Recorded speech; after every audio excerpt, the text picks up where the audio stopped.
আসসালামু আলাইকুম, কেমন আছেন আপনারা সবাই? আশা করি সবাই ভালো আছেন। ফিরে আসলাম সুমি কুকিং ব্লগসে। আমি সুমি নিয়ে আসলাম আপনাদের জন্য আরও একটি রেসিপিটি শেয়ার করব বলে। তো এই রেসিপিটি হলো একদম ইউনিক, আমার জানা মতো। কিন্তু এই রেসিপিটি হলো কাস্টার্ড মিল্ক পাস্তা। এই কাস্টার্ড মিল্ক পাস্তাটা আমি বানানোর জন্য কী কী উপকরণ নিয়েছি তাই শেয়ার করব। তো বন্ধুরা, ভিডিওটি শুরু করার আগে আপনাদেরকে আরেকটি কথা বলে রাখি, একটু রিকোয়েস্ট করে রাখছি যে আমার চ্যানেলটি অবশ্যই লাইক কমেন্ট শেয়ার করতে ভুলবেন না। তো ভালো লাগলে চ্যানেলটি অবশ্যই সাবস্ক্রাইব করেন। তো চলুন কী কী উপকরণ দিচ্ছি তা শেয়ার করে নিই। তো এখানে আমি পর্যাপ্ত পরিমাণে পানি দিয়ে দিয়েছি। এই পানিতে এখন পাস্তাগুলো সিদ্ধ করে নেব। তো এখানে আমি 2 ধরনের পাস্তা নিয়ে নিয়েছি। তো এই পাস্তাগুলো আমি এই পানিতে সিদ্ধ করে নেব। তো পাস্তাগুলো আমি দিয়ে দিচ্ছি।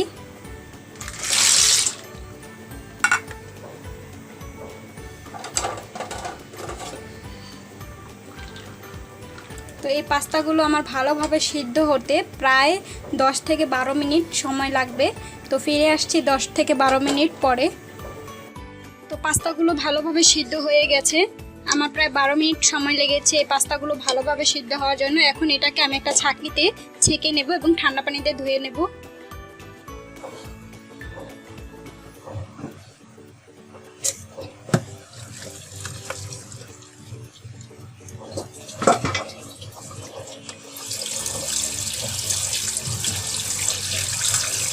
তো আমি ছাঁকনি দিয়ে ছেঁকে এবং ঠান্ডা পানি দিয়ে ভালোভাবে ধুয়ে নিচ্ছি।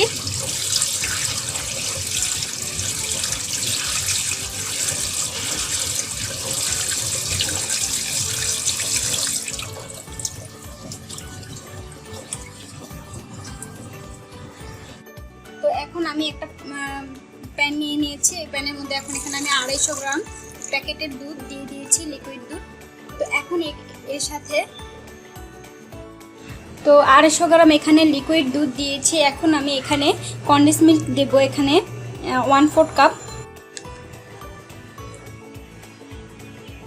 তো কনডেন্স মিল্কগুলো ভালোভাবে দিয়ে দেব।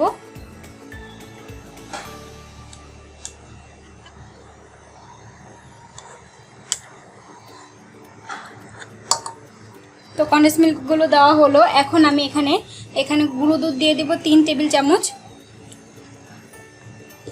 দিয়ে দেব কনডেন্স মিল্কের চিনি স্বাদটা বুঝে, মিষ্টির স্বাদটা বুঝে এখানে দিয়ে দেব চিনি 3 চামচের মতন। মিষ্টিটা আপনাদের স্বাদ অনুযায়ী দেবেন।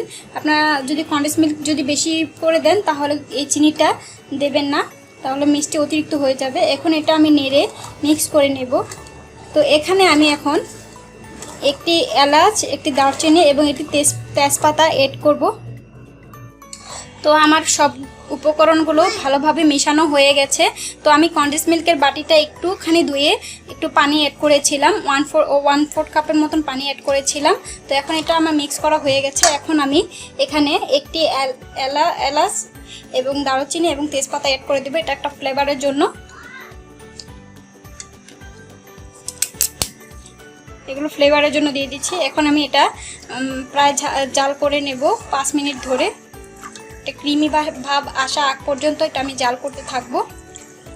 তো এখানে আমি একটা টিপস দিয়ে দিচ্ছি আপনাদেরকে।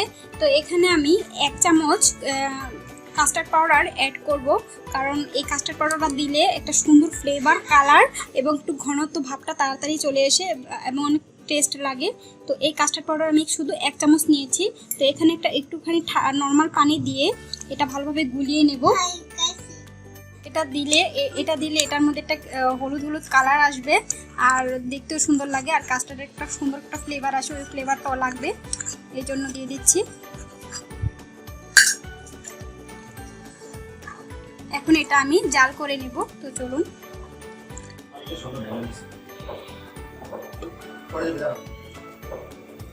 তো এখন আমি এটা 5 মিনিট ধরে জাল করে নেব।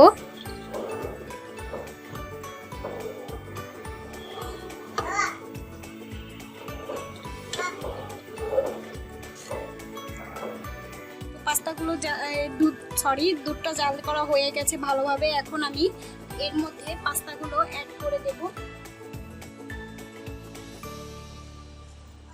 এখন এই পাস্তাগুলো অ্যাড করে এটাকে আমি প্রায় 1 থেকে 2 মিনিট ধরে জাল করে নেব।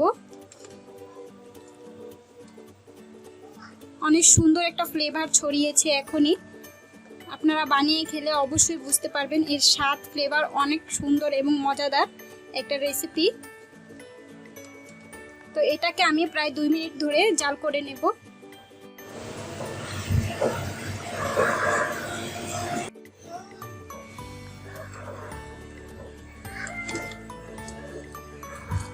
তো এখন আমি এগুলো ঢেলে নিচ্ছি।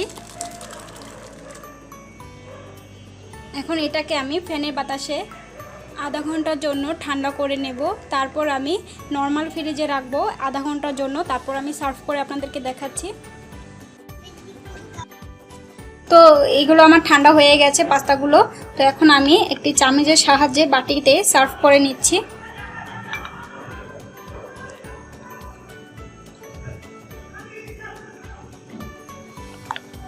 দেখুন অনেক সুন্দর একটা কাস্টার্ডের ফ্লেভার বের হয়েছে, অনেক সুন্দর একটা স্মেল বের হয়েছে। আপনারা বানালে অবশ্যই বুঝতে পারবেন এটার স্বাদ এবং ফ্লেভার অনেক সুন্দর। আমি সবগুলো বাটিতে সার্ভ করে নিয়েছি। এখন আমি কিছু বাদাম কুচি দিয়ে দেব এবং একটু চেরি ফল দিয়ে সাজিয়ে নেব। এই বাদামটা দেওয়ার জন্য অনেক সুন্দর, আরও বেশি স্বাদ বেড়ে যাবে এই কাস্টার্ড দুধ পাস্তাতে। আমি এখানে চীনা বাদাম দিয়ে সাজাচ্ছি, দিচ্ছি। আপনারা চাইলে অন্য বাদামও দিতে পারেন।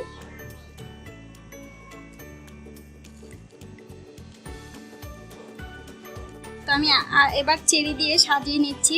এই চেরিটা দেওয়ার কারণে অনেক দেখতে আরো সুন্দর লাগবে।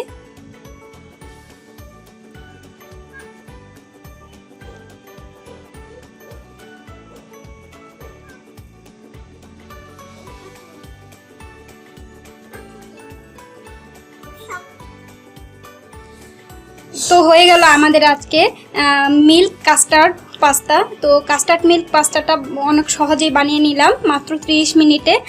আপনারা চাইলে যখন তখন করে খেতে পারেন এবং অতিথি আপ্যায়নও করতে পারেন। তো ভালো লাগলে আমার চ্যানেলটি অবশ্যই লাইক কমেন্ট শেয়ার করতে ভুলবেন না বন্ধুরা। যারা আমার চ্যানেল নতুন তারা অবশ্যই সাবস্ক্রাইব করবেন, যারা অলরেডি করেছেন তাদেরকে অসংখ্য ধন্যবাদ। তো সাবস্ক্রাইবটা অবশ্যই করবেন বন্ধুরা। তো ভালো থাকুন, সুস্থ থাকুন। আবার কোনো রেসিপি আসা আগ পর্যন্ত আল্লাহ হাফেজ।